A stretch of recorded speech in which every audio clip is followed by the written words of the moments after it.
Programme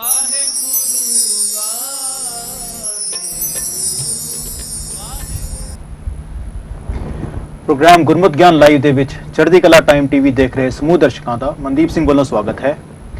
ਹਰ ਹਫਤੇ ਦੀ ਤਰ੍ਹਾਂ ਇਸ ਹਫਤੇ ਵੀ ਗਿਆਨੀ ਸਾਹਿਬ ਸਿੰਘ ਜੀ ਸ਼ਾਹਬਾਦ ਮਾਰਕੰਡਾ ਵਾਲੇ ਆਪ ਜੀ ਨੂੰ ਗੁਰਮਤ ਸੰਬੰਧੀ ਅਤੇ ਗੁਰਬਾਣੀ ਸੰਬੰਧੀ ਸੇਧ ਦੇਣਗੇ। ਗਿਆਨੀ ਜੀ ਸਾਡੇ ਨਾਲ ਸਟੂਡੀਓ ਵਿੱਚ ਮੌਜੂਦ ਨੇ। ਗਿਆਨੀ ਜੀ ਫਤਿਹ ਸਾਂਝੀ ਕਰਕੇ ਪ੍ਰੋਗਰਾਮ ਸ਼ੁਰੂ ਕਰਦੇ ਹਾਂ। ਵਾਹਿਗੁਰੂ ਜੀ ਕਾ ਖਾਲਸਾ ਵਾਹਿਗੁਰੂ ਜੀ ਕੀ ਫਤਿਹ। ਪਿਛਲੇ ਹਫਤੇ ਤੱਕ ਗਿਆਨੀ ਜੀ ਨੇ ਪੌੜੀ ਰਾਤੀ ਰੁੱਤੀ ਥਿੱਤੀ ਵਾਰ इसके जो आखिरी अर्थ हैं ते व्याकरण की जो सेध सी वो दी। इस हफ्ते इस प्रोग्राम की आरंभता असी अगली पौड़ी धर्म खंड का इहो धर्म ज्ञान खंड का आखो करम इस तो करते हैं जी। गुरु सवारी साध संगत, जिमें के पिछली पौड़ी की विचार करन समय दास ने गुरु की बख्शी हुई तुच्छ बुद्धि अनुसार ये गल आप जी नाल सांझी करन दा यतन किया कि उस वाहिगुरु अकाल पुरख ने रातां बनाइयां, रुतां बनाइयां, थितां ते वार बनाए।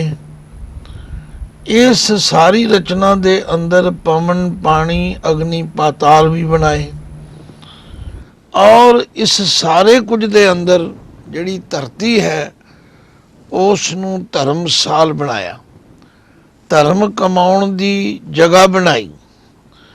ਹੁਣ ਜਿਨ੍ਹਾਂ ਨੇ ਗੁਰੂ ਮਹਾਰਾਜ ਦੇ ਦਿੱਤੇ ਹੋਏ ਉਪਦੇਸ਼ ਨੂੰ ਮੰਨ ਕੇ ਆਪਣੇ ਫਰਜ਼ ਨੂੰ ਨਿਭਾਇਆ, ਆਪਣੀ ਡਿਊਟੀ ਨੂੰ ਸਮਝਾਇਆ, ਤਾਂ ਉਹਨਾਂ ਨੂੰ ਇਹ ਸੋਝੀ ਪ੍ਰਾਪਤ ਹੋਈ ਕਿ ਉਸ ਪਰਮਾਤਮਾ ਨੇ ਅਨੇਕਾਂ ਹੀ ਜੀਵ ਜਿਨ੍ਹਾਂ ਦੇ ਵੱਖ-ਵੱਖ ਰੂਪ ਰੰਗ ਹਨ, ਨਾਮ ਹਨ, ਬਣਾਏ ਹਨ ਔਰ ਉਹਨਾਂ ਜੀਵਾਂ ਤੇ ਉਹਨਾਂ ਦੇ ਨਾਮਾਂ ਦਾ ਅੰਤ ਨਹੀਂ ਪਾਇਆ ਜਾ ਸਕਦਾ। ਪਰ ਨਾਲ ਹੀ ਇਹ ਗੱਲ ਸਮਝਾਈ ਕਿ ਕਰਮੀ ਕਰਮੀ ਹੋਏ ਵਿਚਾਰ, ਹਰ ਜੀਵ ਦੇ ਕੀਤੇ ਹੋਏ ਕਰਮਾਂ ਦੇ ਅਨੁਸਾਰ ਵਿਚਾਰ ਕੀਤੀ ਜਾਏਗੀ। ਔਰ ਨਾਲ ਇਹ ਵੀ ਤਸੱਲੀ ਦਿੱਤੀ ਕਿ ਸੱਚਾ ਆਪ ਸੱਚਾ ਦਰਬਾਰ, ਉਹ ਵਾਹਿਗੁਰੂ ਅਕਾਲ ਪੁਰਖ ਆਪ ਵੀ ਸੱਚਾ ਹੈ ਤੇ ਉਹਦਾ ਦਰਬਾਰ ਵੀ ਸੱਚਾ ਹੈ। ਉੱਥੇ ਇਨਸਾਫ ਵੀ ਠੀਕ ਹੁੰਦਾ ਹੈ ਔਰ ਤਿੱਥੇ ਸੋਹਣ ਪੰਜ ਪਰਵਾਨ ਉੱਥੇ ਸ਼ੋਭਦੇ ਹਨ, ਸੁਭਾਏਮਾਨ ਹੁੰਦੇ ਹਨ। ਉਹਨਾਂ ਨੂੰ ਉੱਥੇ ਆਦਰ ਅਤੇ ਸਤਿਕਾਰ ਮਿਲਦਾ ਹੈ ਜੋ ਪੰਜ ਹਨ, ਜਿਨ੍ਹਾਂ ਦਾ ਜ਼ਿਕਰ ਅਸੀਂ 15ਵੀਂ ਪੌੜੀ ਵਿੱਚ ਤਥਾ ਪੰਜ ਪਰਵਾਨ ਵਾਲੀ ਪੌੜੀ ਵਿੱਚ ਕਰ ਚੁੱਕੇ ਹਾਂ। ਫਿਰ ਮਹਾਰਾਜ ਕਹਿੰਦੇ ਨੇ ਜਿਹੜੇ ਪੰਜ ਹਨ, ਜਿਹੜੇ ਸੁਣਦੇ ਹਨ, ਮੰਨਦੇ ਹਨ, ਕਮਾਈ ਕਰਦੇ ਨੇ, ਉਹਨਾਂ ਦੇ ਉੱਤੇ ਉਸ ਵਾਹਿਗੁਰੂ ਅਕਾਲ ਪੁਰਖ ਦੀ ਬਖਸ਼ਿਸ਼ ਦਾ ਨਿਸ਼ਾਨ ਪੈ ਜਾਂਦਾ, ਮੋਹਰ ਲੱਗ ਜਾਂਦੀ ਹੈ। ਪਰ ਫਿਰ ਵੀ ਇਸ ਸੰਸਾਰ ਦੇ ਅੰਦਰ ਕੋਈ ਮਨੁੱਖ ਆਪਣੇ ਆਪ ਆਪਣੇ ਮੂੰਹ ਤੋਂ ਕਹੇ ਫਲਾਣਾ ਕੱਚਾ ਹੈ ਮੈਂ ਪੱਕਾ ਹਾਂ, ਨਹੀਂ ਨਹੀਂ, ਕੱਚ ਪਕਾਈ ਉੱਥੇ ਪਾਏ, ਨਾਨਕ ਗਏ ਹਾਂ ਜਾਪੇ ਜਾਏ। ਉਸ ਵਾਹਿਗੁਰੂ ਅਕਾਲ ਪੁਰਖ ਦੀ ਦਰਗਾਹ ਵਿੱਚ ਜਾ ਕੇ ਪਤਾ ਲੱਗੇਗਾ ਕੌਣ ਕੱਚਾ ਹੈ ਤੇ ਕੌਣ ਪੱਕਾ। ਇਸ ਗੱਲ ਦਾ ਇੱਥੇ ਕੋਈ ਨਿਰਣਾ ਨਹੀਂ ਕੀਤਾ ਜਾ ਸਕਦਾ। ਇਸ ਪੌੜੀ ਦੀ ਵਿਚਾਰ ਅਸੀਂ ਪਿਛਲੇ ਹਫਤੇ ਕੀਤੀ, ਹੁਣ ਅਸੀਂ ਅੱਗੇ ਚੱਲਦੇ ਹਾਂ। महाराज फरमांदे ने धर्म खंड का हो धर्म। समझ आ गई कि धर्मसाल का अर्थ की है, धरती कादे लई है और धर्म खंड विच की करना है, तथा धर्म खंड के जो नेम हैं, जो फर्ज हैं, जो ड्यूटियां हैं, तथा जो परमात्मा ने मर्यादा बनाई है ਉਹਦੀ ਸਾਨੂੰ ਸੋਝੀ ਆ ਗਈ। ਹੁਣ ਇਸ ਤੋਂ ਅਗਲੀ ਸਟੇਜ ਹੈ ਜਿਸ ਨੂੰ ਕਹਿੰਦੇ ਨੇ ਗਿਆਨ ਖੰਡ। ਗਿਆਨ ਦੇ ਆਖਰੀ ਅਰਥ ਹਨ ਜਾਣਨਾ, ਨੌਲੇਜ ਹੋ ਜਾਣੀ, ਸੋਝੀ ਪੈ ਜਾਣੀ। ਸੱਚਮੁੱਚ ਗੁਰੂ ਗ੍ਰੰਥ ਸਾਹਿਬ ਜੀ ਦਾ ਪਾਵਨ ਬਚਨ ਹੈ, ਜਾਂ ਕਰਨੀ ਤਾਂ ਪੂਰੀ ਮਤ, ਕਰਨੀ ਬਾਝੋਂ ਘਟੇ ਘਟ, ਸਭਨਾ ਕਾ ਦਰ ਲੇਖਾ ਹੋਏ, करनी बाजों तरे न कोय। ਬਹੁਤ ਸਾਰੇ ਲੋਕ ਕਥਨੀ ਕਰਦੇ ਹਨ ਪਰ ਕਰਨੀ ਨਹੀਂ ਹੈ। ਇਸੇ ਲਈ ਕਿਸੇ ਸਿਆਣੇ ਮਨੁੱਖ ਨੇ ਕਿਹਾ ਹੈ, ਆਲਮ ਤੇ ਦੁਨੀਆ ਵਿੱਚ ਬਹੁਤ ਨੇ। ਆਲਮ ਕਹਿੰਦੇ ਹਨ ਉਹਨਾਂ ਨੂੰ ਜਿਨ੍ਹਾਂ ਨੂੰ ਇਲਮ ਆਉਂਦਾ ਹੈ, ਜਿਹੜੇ ਬਹੁਤ ਪੜ੍ਹੇ ਲਿਖੇ ਨੇ, ਜਿਨ੍ਹਾਂ ਕੋਲ ਡਿਗਰੀਆਂ ਬਹੁਤ ਨੇ, ਪਰ ਆਮਲ ਬੜੇ ਘੱਟ ਨੇ। ਆਮਲ ਦਾ ਅਰਥ ਹੈ ਜਿਨ੍ਹਾਂ ਦਾ ਜੀਵਨ ਅਮਲੀ ਹੈ, ਪ੍ਰੈਕਟੀਕਲ ਹੈ। ਤੋਂ ਹੁਣ ਧਰਮ ਖੰਡ ਤੋਂ ਬਾਅਦ ਮਨੁੱਖ ਦਾ ਗਿਆਨ ਬੜਾ ਵਿਸ਼ਾਲ ਹੋ ਜਾਂਦਾ, ਉਸ ਦੀ ਸੋਝੀ, ਉਸ ਦੀ ਨੌਲੇਜ, ਉਸ ਦੀ ਪਰਮਾਤਮਾ ਦੀ ਰਚਨਾ ਪ੍ਰਤੀ ਜਾਣਕਾਰੀ ਬਹੁਤ ਵਿਸ਼ਾਲ ਹੋ ਜਾਂਦੀ। ਤੋ ਗੁਰਦੇਵ ਆਪ ਹੀ ਪ੍ਰਸ਼ਨ ਕਰਦੇ ਨੇ, ਭਾਈ ਧਰਮ ਖੰਡ ਕਾ ਇਹੋ ਧਰਮ। ਹੁਣ ਬਹੁਤ ਸਾਰੇ ਵੀਰ ਪਾਠ ਕਰਨ ਵਾਲੇ ਈੜੀ ਨੂੰ ਸਿਆਰੀ, ਹਾਏ ਨੂੰ ਔਂਕੜ ਵੀ ਇਹੋ ਪੜ੍ਹਦੇ ਨੇ, ਈੜੀ ਨੂੰ ਏ ਲਾਵਾਂ, ਹਾਏ ਨੂੰ ਔਂਕੜ ਵੀ ਇਹੋ ਪੜ੍ਹਦੇ ਨੇ। ਤੇ ਜਿੱਥੇ ਈੜੀ ਨੂੰ ਏ ਲਾਵਾਂ, ਹਾਏ ਨੂੰ ਹੋ ਹੋੜਾ, ਇੱਥੇ ਤਾਂ ਇਹੋ ਪੜ੍ਹਨਾ ਹੀ ਹੈ। ਤਾਂ ਤੁਸੀਂ ਆਖੋਗੇ ਇਹਦਾ ਮਤਲਬ ਕੀ ਹੈ? ਇਹਦਾ ਮਤਲਬ ਇਹ ਹੈ, ਜਿੱਥੇ ਈੜੀ ਨੂੰ ਸਿਆਰੀ ਤੇ ਹਾਏ ਨੂੰ ਔਂਕੜ ਹੈ, ਉਹਨੂੰ ਇਹੋ ਨਹੀਂ ਪੜ੍ਹਨਾ, ਉਹਨੂੰ ਇਹ ਪੜ੍ਹਨਾ। ਜਿੱਥੇ ਈੜੀ ਨੂੰ ਏ ਲਾਵਾਂ, ਹਾਏ ਨੂੰ ਹੋ ਔਂਕੜਾ, ਉੱਥੇ ਉਸਨੂੰ ਇਹ ਲੇਖਾ ਲਿਖ ਜਾਣਾ ਕੋਈ। ਪਰ ਜਿੱਥੇ ਇਹੋ ਪੜ੍ਹਨਾ, ਸਾਰੇ ਗੁਰੂ ਗ੍ਰੰਥ ਸਾਹਿਬ ਦੇ ਅੰਦਰ ਇਹੋ ਨਿਯਮ ਹੈ ਕਿ ਉੱਥੇ ਹਾਏ ਨੂੰ ਹੋੜਾ ਲੱਗਾ ਹੋਇਆ। ਇਹ ਹੈ ਉਚਾਰਨ ਸੰਬੰਧੀ ਸੇਧ। ਔਰ ਇੱਥੋਂ ਅਸੀਂ ਅਗਵਾਈ ਲੈਣੀ ਹੈ, ਕਿਸੇ ਨਾਲ ਝਗੜਾ ਨਹੀਂ ਕਰਨਾ, ਕਿਸੇ ਨਾਲ ਕੋਈ ਬਹਿਸ ਮਵੈਸਾ ਨਹੀਂ ਕਰਨਾ। ਜੋ ਅਗਵਾਈ ਲੈਣੀ ਹੈ ਗੁਰੂ ਗ੍ਰੰਥ ਸਾਹਿਬ ਦੇ ਵਿੱਚੋਂ ਲੈਣੀ ਹੈ।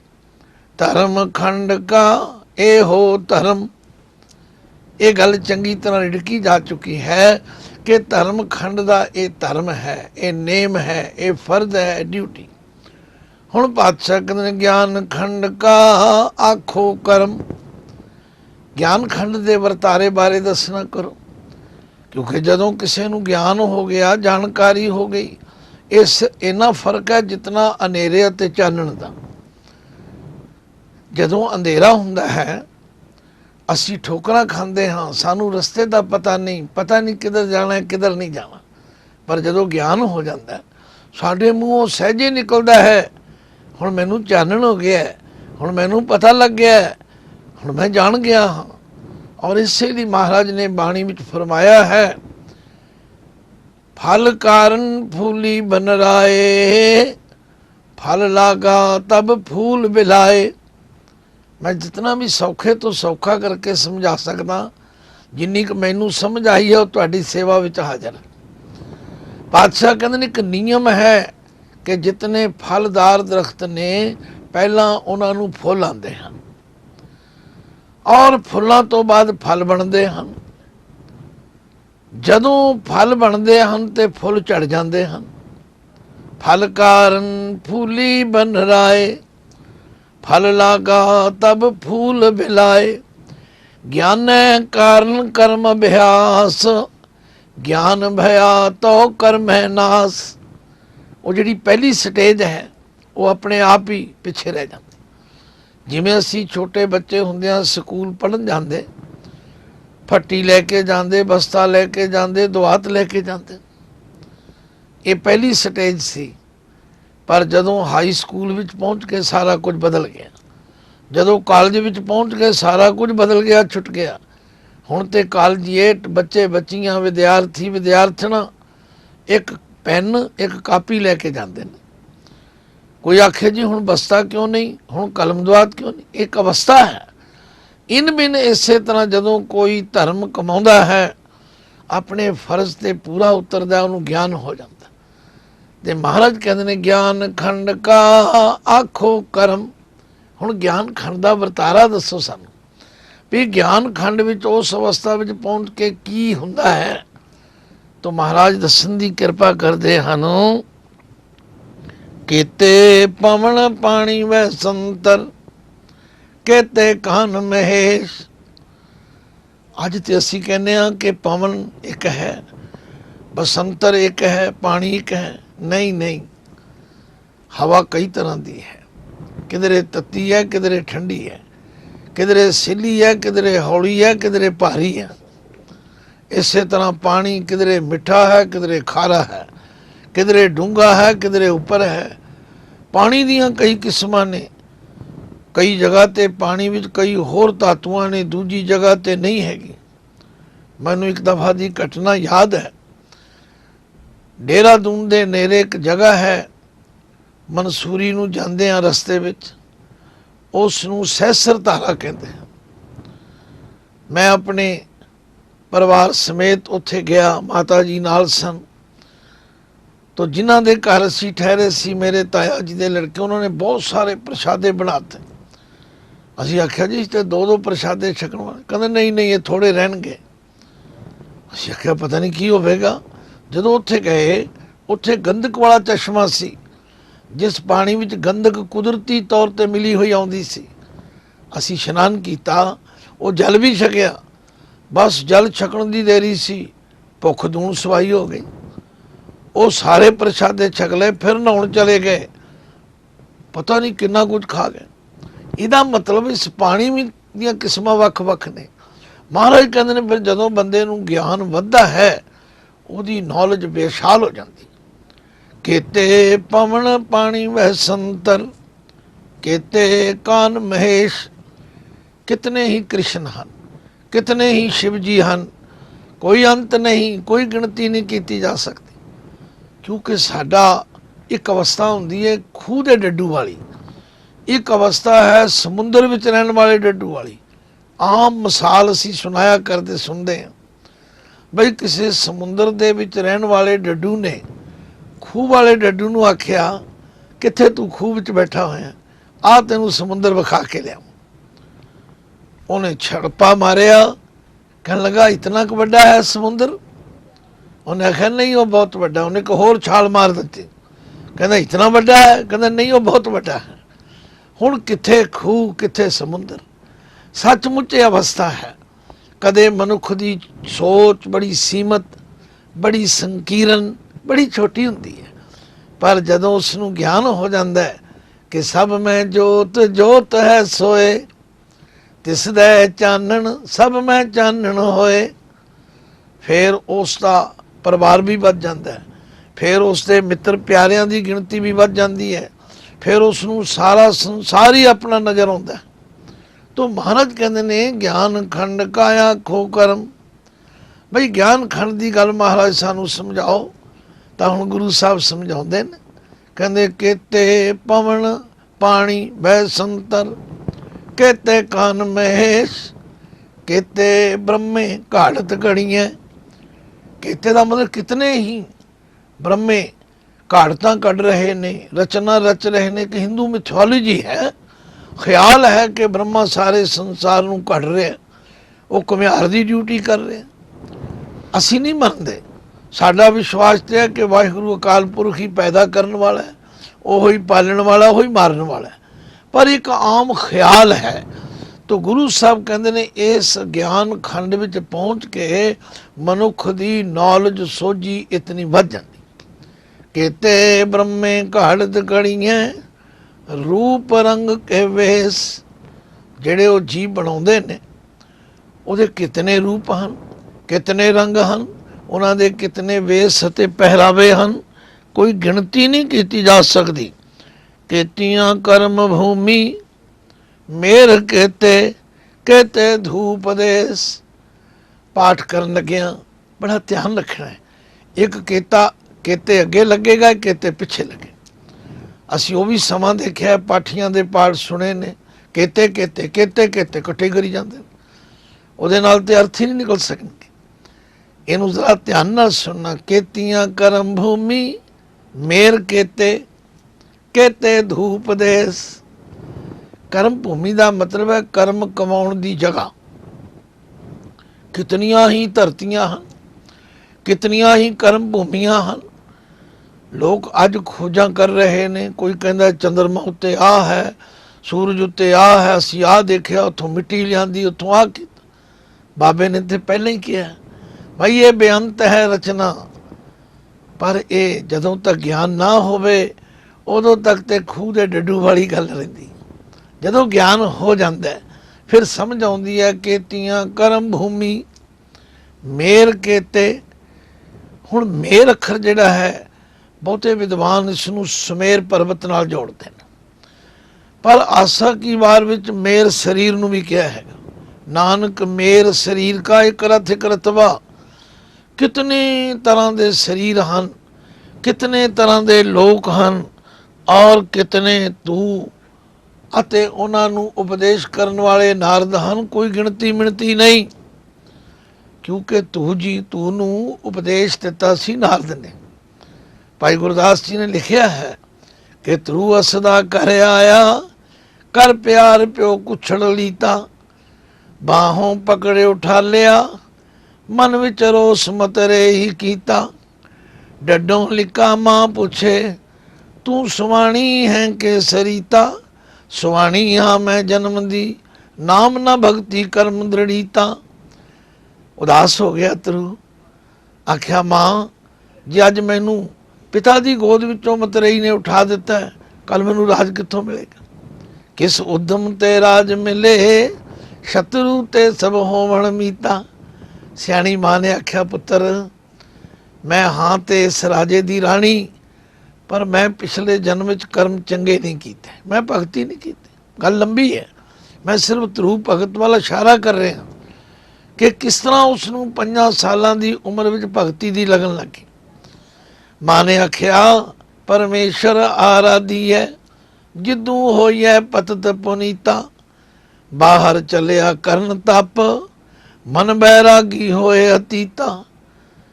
ਜਦੋਂ ਰਾਜੇ ਨੂੰ ਪਤਾ ਲੱਗਾ ਮੇਰਾ ਪੁੱਤਰ ਅੱਜ ਦੀ ਘਟਨਾ ਤੋਂ ਉਦਾਸ ਹੋ ਕੇ ਜਾ ਰਿਹਾ, ਪਿੱਛੋਂ ਰਾਜੇ ਸੱਦਿਆ, ਅਬ ਚਲ ਰਾਜ ਕਰੋ ਨਿਤ ਨੀਤਾ।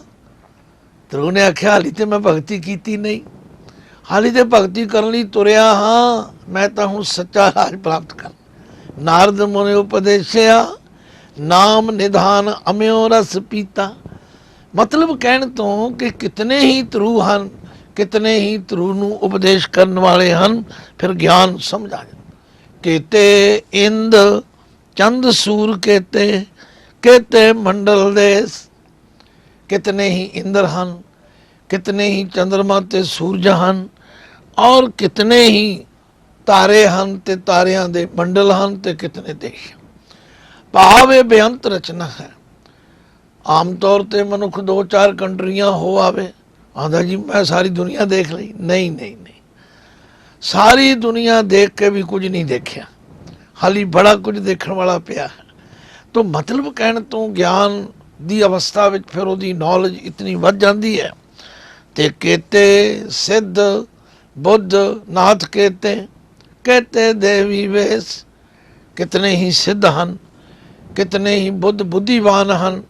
ਕਈ ਮਹਾਤਮਾ ਬੁੱਧ ਵੱਲ ਵੀ ਇਸ਼ਾਰਾ ਕਰਦੇ ਨੇ, ਪਰ ਗੱਲ ਤਾਂ ਹੈ ਵੀ ਕਿਤਨੀਆਂ ਬੁੱਧੀਆਂ ਦੇ ਮਾਲਕ ਹਨ, ਬੁੱਧੀਵਾਨ ਹਨ, ਕੋਈ ਅੰਤ ਨਹੀਂ ਉਹਨਾਂ ਦਾ, ਪਰੇ ਤੋਂ ਪਰੇ ਪਏ ਹਨ।